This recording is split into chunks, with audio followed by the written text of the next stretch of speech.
السلام علیکم ورحمۃ اللہ وبرکاتہ۔ بسم اللہ الرحمن الرحیم۔ عبد الرحمن عبد الرزاق کو رحمان اور رزاق سے پکارنا۔ سوال: عبد الرحمن، عبد الخالق، عبد الرزاق ہمارے یہاں عام رواج یہ ہے کہ عبد کو چھوڑ کر صرف رحمان، خالق اور رزاق وغیرہ کہہ کر پکارتے ہیں۔ اس طرح کے نام تو اللہ تعالیٰ کے ہیں، کیا یہ ناموں کی بے ادبی نہیں ہے؟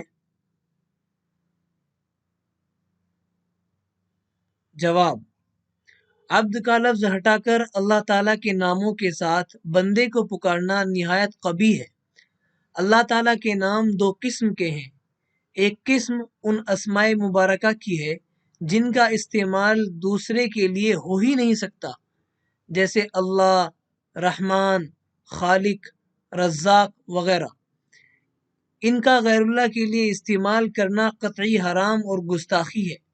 جیسے کسی کا نام عبداللہ ہو اور عبد کو ہٹا کر اس شخص کو اللہ صاحب کہا جائے، یا عبد الرحمن کو رحمان صاحب کہا جائے، یا عبد الخالق کو خالق صاحب کہا جائے، یہ صریح گناہ اور حرام ہے۔